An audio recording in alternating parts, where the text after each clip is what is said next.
Welcome to the Chaos and Coffee podcast, where I spill the unfiltered tea about work, homeschool life, and finding joy in the beautiful mess. You know those picture-perfect homeschool moments on social media? This isn't that type of show. Instead, I'm bringing you honest conversations about what homeschooling actually looks like when you're juggling work, life, and education. Hey there, I'm Elisa Giorgio, the new host of the Chaos and Coffee podcast, formerly the Strike a Balance podcast. I have received the torch from Charlotte, and I just want to give a big shout out and thank you to her for passing this along to me. If you're listening, Charlotte, thank you so much. And we wish you the best in whatever you're doing next. So today I want to share 10 possibly controversial things that I don't do in my homeschool. Sometimes knowing what other moms do or not do is just as important as knowing what to do. So let's type in. First one, and I'm going to start off with a banger. Might as well rip the Band-Aid off, right? So the first one is going to be screen time. I do not limit screen time just to the weekends. I allow screen time throughout the week. We use it for learning. We typically have some restrictions around it where, schoolwork needs to be done. Any reading, any other projects need to be done before screen time is opened. And screen time to me, I know it's a different everybody, but screen time to me would be iPad time, Nintendo Switch time, and YouTube specifically. We're not a big TV and movie family, so that doesn't really apply much, but I don't typically count those things anyway. So we don't really limit, and I say we, it's just myself and my 10-year-old as I'm homeschooling him. So we is because we have come up with a lot of the rules and regulations, not even regulations, routines and things like that together collectively. So I say we because it's our homeschool, not just my homeschool, not just his homeschool. So I allow technology naturally into our daily day. We listen to music a lot. He will put on his own music if he's doing a project or something. We use it for timers and looking things up and researching things, all the things. So that's number one. I do not limit screen time just to weekends. Number two would be subjects. We don't do subject areas here. We follow interests rather than those traditional subject divisions.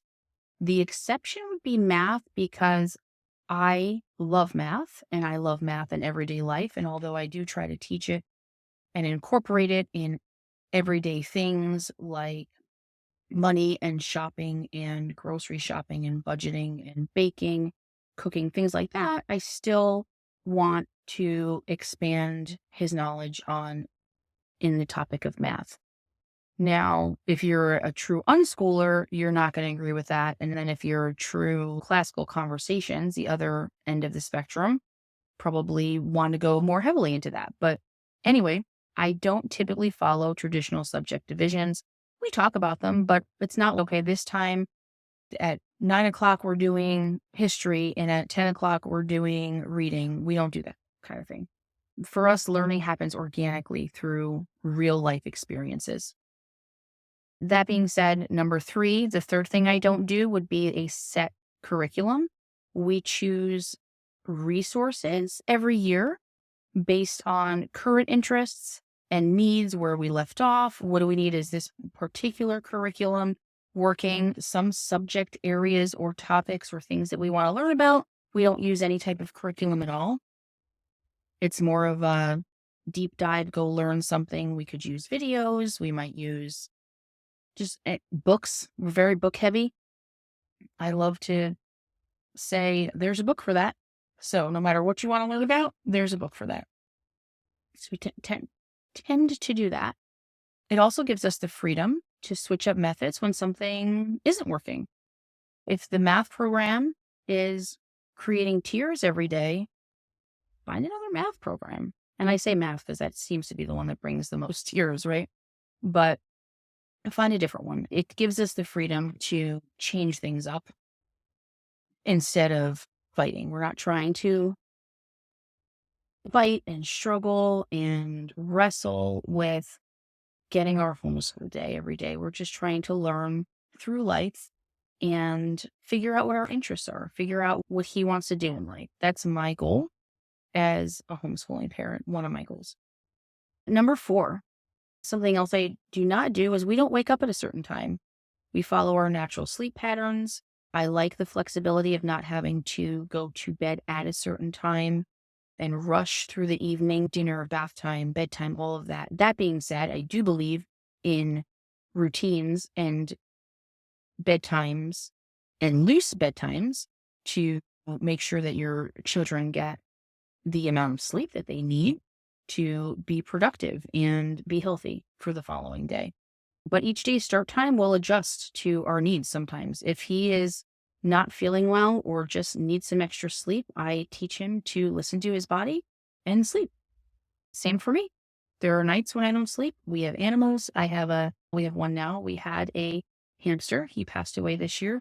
We have a dog, an elderly dog who has been having some tummy troubles lately and has been keeping me up at night. So I'm not going to kill myself to wake up at 6 a.m. to make sure our homeschool day goes off accordingly if I'm exhausted. So that kind of works for both of us. Moving on to number 5, speaking about the morning, we used to do this, and I'd like to get back to some kind of loose version of it, but we don't do a morning basket. So we learn throughout the day. I'm a firm believer in life is the best teacher. So maybe we're not sitting down this morning and reading and then doing this and then doing that and then doing our routine. Maybe it's, you know what, this is the only day we can get all our errands done. Let's go. We're going and doing our shopping for the day. Or somebody invited us on a field trip. Or I see something cool and it's, you know what, let's go learn about that and hit a museum on the way home, whatever it is. But that being said, our morning routine is not always academic. I am not a morning person. He is a morning person. I like time to wake up and enjoy my coffee, read my Bible, do my prayer, journal, all of those things. I don't always end that at a certain time, and he likes to do his own thing in the morning as well. Certain activities happen when our energy and our interest levels are at the highest. He's probably peak energy late morning to early afternoon, and mine is a little bit later in the day. So that's typically when we go out and do something. Number 6.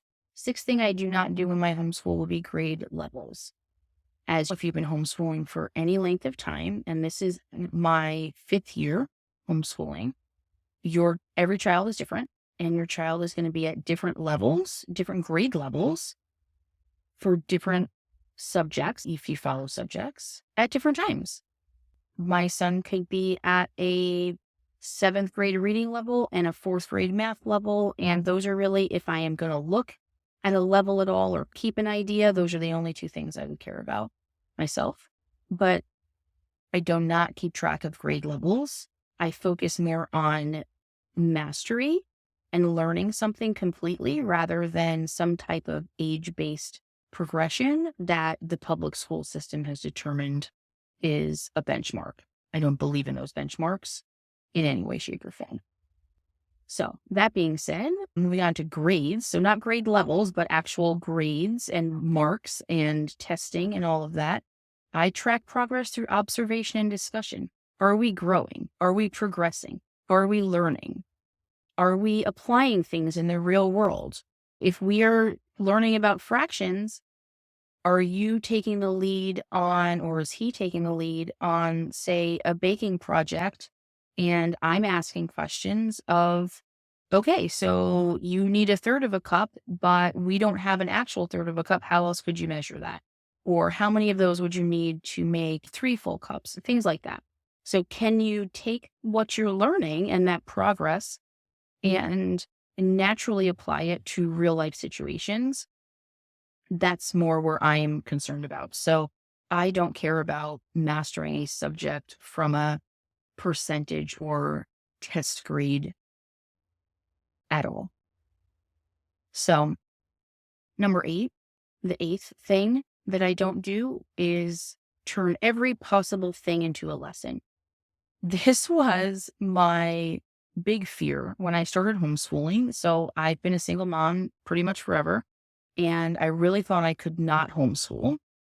We were thrown into homeschool in 2019 with the New York State repeal of the religious exemption for vaccine mandates. So I pulled him out of school, or he got kicked out of school technically, and we started homeschooling. In my mind, it was going to be a temporary thing, and I will elaborate more on our homeschooling journey and how we got to our 5th year of homeschooling, and we've mixed some public school in there.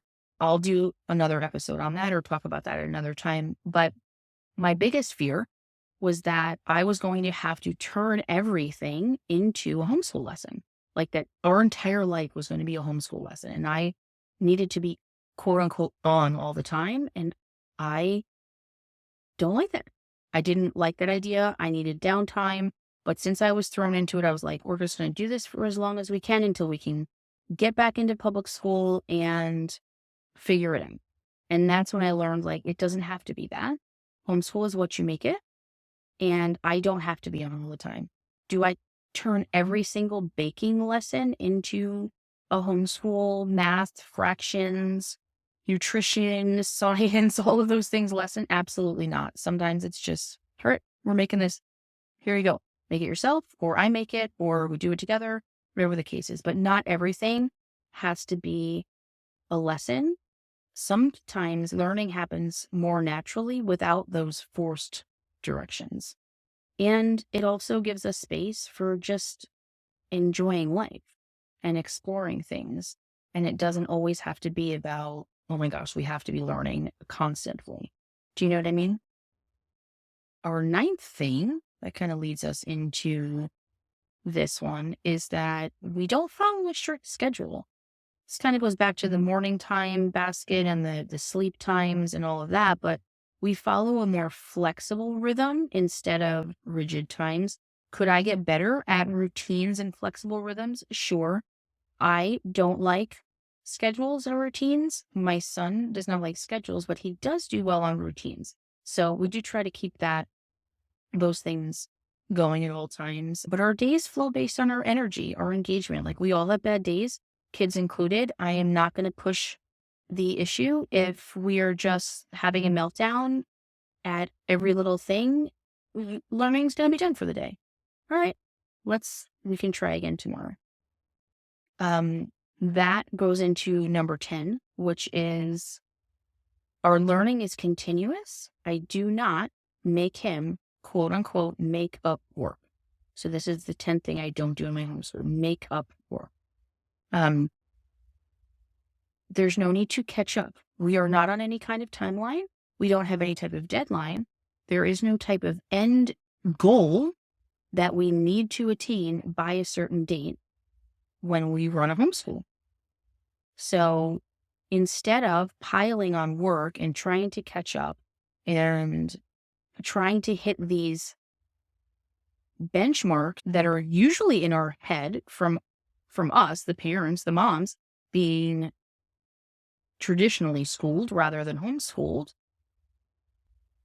we just adjust our approach instead of piling it on and doing more and catching up. And we all know that doesn't work. Look at laundry. That piles up and then it's like we have a huge catch-up day instead of just adjusting our approach, and maybe we need to do something different in that. So we don't do the whole, this has to be done by this day. Do I try to keep on track throughout the year? Yes, of course. Does it always happen? No, of course not. It doesn't. So that's the 10th controversial one, but I'm going to throw in there just like one more. I know I said that this was going to be 10 possibly controversial things I don't do in my homeschool, but I'm going to throw in a number 11 because I get a lot of questions on it, and we don't spend a lot of money. Can you spend an umpteen amount of dollars homeschooling? Yes, absolutely. You could go on every field trip. You could buy expensive curriculums. You can build a library. You can set up a homeschool room with all the maps and the globes and the posters and the natural learning things, and everything's color coded or everything's green and tan, whatever your vibe is. Could you also do it absolutely free? Yes. 1,000%. We utilize the library. We use mostly free curriculums. There are two exceptions to that, and I typically will try to find them used if I can.